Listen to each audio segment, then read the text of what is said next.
નમસ્કાર, આપ જોઈ રહ્યા છો ઇન્ડિયા ન્યૂઝ ગુજરાતનું સોશિયલ મીડિયા પ્લેટફોર્મ. હું છું આપની સાથે રુચા પંડ્યા. આપણે સૌ કોઈ જાણી રહ્યા છે કે હાલ અમિતાભ બચ્ચનના દીકરા અભિષેક બચ્ચન અને ઐશ્વર્યા રાય બચ્ચન કે પછી ઐશ્વર્યા રાય એના વચ્ચે હાલ ઘણા બધા પ્રશ્નો ચાલી રહ્યા હોય તેવા આપણે સૌ કોઈ ઘણા પ્રશ્નો ઉભા કરી રહ્યા છે, ઘણી શંકાઓ સેવાઈ રહી છે અને ત્યારે આ બધી જ વાત વચ્ચે અમિતાભ બચ્ચનનું મહત્વનું કહી શકાય કે એક ટ્વીટ છે સામે આવ્યું છે, એક પોસ્ટ છે તે સામે આવી છે.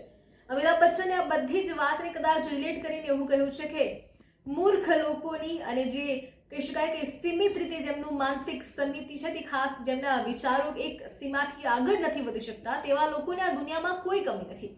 પોતાના દોષો સંતાડવા માટે તે વારંવાર બીજું કંઈ જ લખતા હોય છે, બીજું કંઈ જ બોલતા હોય છે અને ત્યારે આ બધા જ મુદ્દે અમિતાભ બચ્ચનનું તો એવું કહેવું છે કે મૂર્ખ છે જે લોકો જે બીજાની વાતને પોતાની જ રીતે સમજીને કંઈક અલગ જ પોતાનું જ વિચારીને બધાને આગળ જાહેર કરતા હોય છે.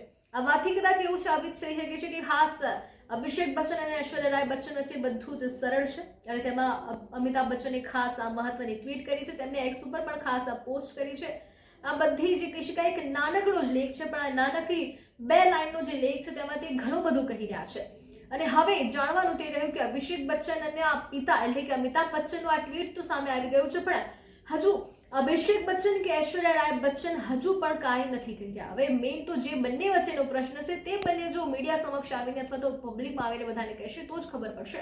પણ હાલ ઘણી બધી અટકળો ચાલી રહી છે.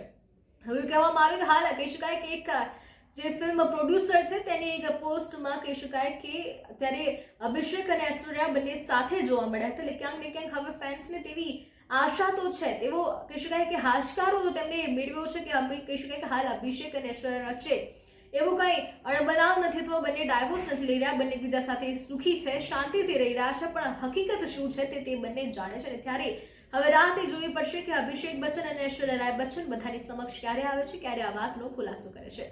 વધારે અપડેટ્સ માટે પણ અમારી સાથે જોડાયેલા રહેશો. આભાર.